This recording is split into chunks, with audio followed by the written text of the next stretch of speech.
A lot to take in today. Just factually, is it possible to check with Bob the $308 million that the fare and toll increase will raise? Is that an annual increase, or is that over the plan period? Where's Bob? Yes. And he said it, by the way, explicitly in the course of the meeting. Yeah, it was a lot. And also just to clarify then, the $485 million loss, if you like, or reduction in revenues from fares and tolls that were expected. On the sheet it said that was from the July plan. Is that from literally July this past summer to now suddenly the MTA believes it will receive $485 million less over the 4-year plan period? Okay. And just, sorry, because they were just factual. And then also I was just wondering, is it possible for Andy to explain a little bit more about the $41 million in, I forget the words that were used to describe it, but basically in reduction in bus and subway service? I don't think he described it that way. Let's keep the words accurate, but President Byford? I need to refer to the specifics, but as I mentioned earlier in the meeting, we were asked to look at, each of the agencies was given a specific target to meet, and of course New York City Transit was not immune or exempt from that. So we have identified a number of changes that we'll be making. Some of those were already referred to back in July, where we talked about the deferral of an SBS route or a number of service changes.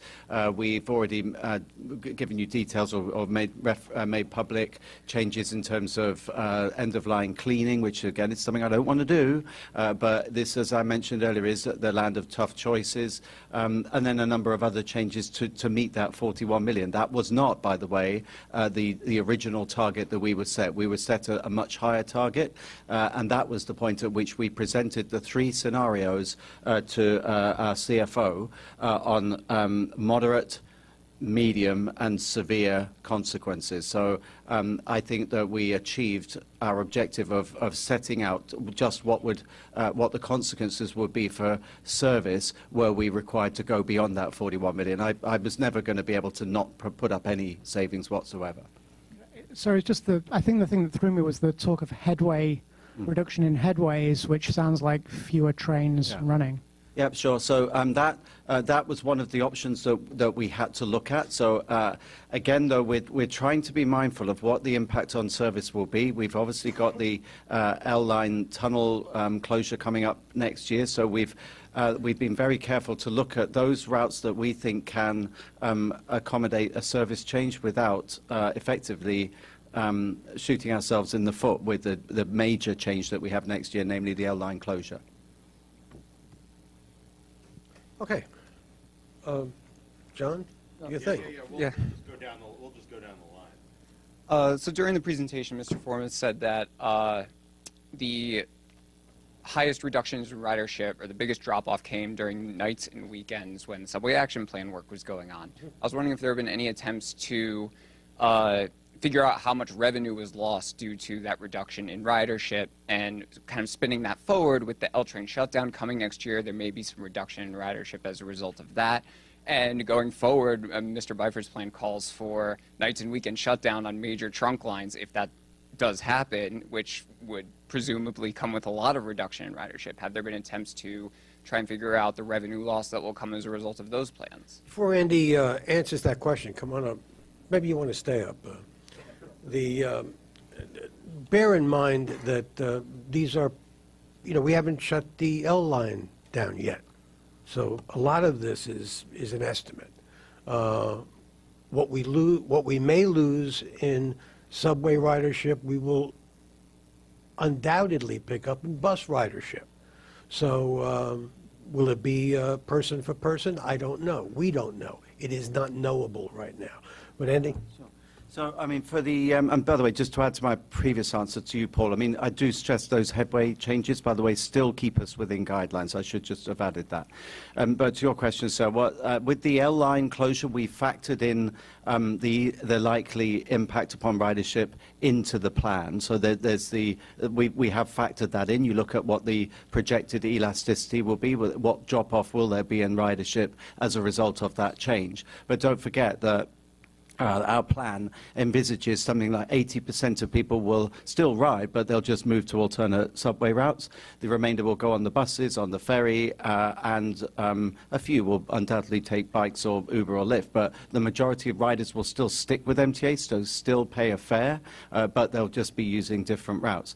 Going forward, undoubtedly, when you undertake the upgrades that we're talking about on the scale and the speed that we're talking about, there will, I'm sure, be some impact upon ridership where people find that, for example, their line is subject to frequent closures on the weekend in order for us to undertake the resignaling.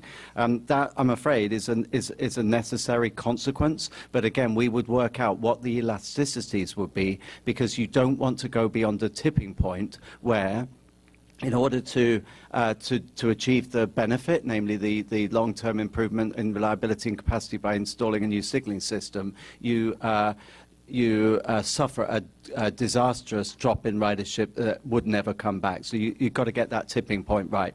It's not unique to us. The Tube went through the exact same analysis, and I'll be sort of learning from what they use by way of best practice, because you do want to make sure that people don't leave and then permanently stay away. And to the point about the subway action plan and the effect that had on ridership and therefore revenue, has there been any analysis on that? I think it's probably not as advanced as it needs to be. It's difficult to pin that down exactly, because as we mentioned, or as was mentioned in that board discussion earlier, there's a number of factors behind the change in ridership. Uber and Lyft, telecommuting, e-commerce, fare evasion undoubtedly is an issue there. There's no question. The fact that we have been doing all of this work. Again, this isn't a phenomenon unique to New York or New York's transit. If I think back to my previous job at the TTC, Toronto Transit Commission, again, we were seeing a long-term decline, or a decline certainly over recent years in ridership, and there are myriad factors behind it. But in terms of the SAP, that undoubtedly has had an impact. I think it's a price worth paying to get the work done, because ultimately then we will provide more reliable service, and that will get people riding again. Mr. Byford brought up the mixed message that sometimes the public perceives. Why do we need another fare and toll hike? We see so much work getting done. We see the crowds on the train. We see the projects that the money does get spent on. So how are you going to walk that line, and what is the message going to be to the public? Well, I can tell you from my vantage point, and I'd like Andy to address it, we've got to be truthful and honest with people about our numbers, about ridership, about conditions. When you shut down a line for service on the weekend, it is an undoubted inconvenience to people. I haven't paid attention to all of the notices, and then I show up at the #1 train, oops, no weekend service. That's a problem. However, we do it for a more reliable system going forward, and that's the point, and I'm glad you acknowledge that people are seeing that. Andy? Yeah, sure. I mean, it is a reason I used the expression mixed message, Greg, is that, well, there's a number of mixed messages. So just as we're trying to improve things by, attracting people back to transit because we're making it a more attractive proposition, we're, tackling every aspect of our customer service. Just as we're looking to do that, one mixed message is we're equally shutting down lines on the weekend in order to make things better for the future. So that's kind of a mixed message, that we're making it better for you, value, but in the short term, it'll be worse. Another mixed message is asking people to pay more and potentially make some adjustments, negative adjustments to service in the meantime. So they're saying, well, hang on a minute, we're paying more for a worse service. Well, one of the hard messages is where people don't want to have a fare rise, and they say, why should we pay more when the service hasn't improved? Well, one of the reasons why service is what it is because we don't have enough funding. So as the chair mentioned in the presentation, or the CFO mentioned, if we don't have a fare rise, that only makes things worse. The hole gets even bigger. So until we can get these sustainable additional revenue streams, we really have no choice but to look everywhere, including our riders, to help us fill those holes, because otherwise you're only making it worse, and thereby it's kind of a self-fulfilling prophecy.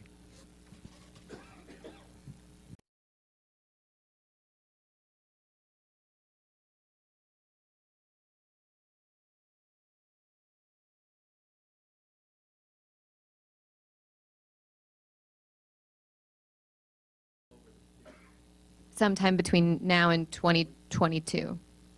Okay. And then a question for Andy about the Amazon announcement this week. So I guess it's a two-parter. One, can the subway and the transit system sort of take in an influx of new workers? And would you consider keeping G trains at twice their length, like they will be during the L train shutdown, to help deal with bringing in those workers to Long Island City? Sure. So, a number of points there. The good news is that, and this is obviously part of the reason, of a large reason I would suggest why Amazon are attracted to Long Island City.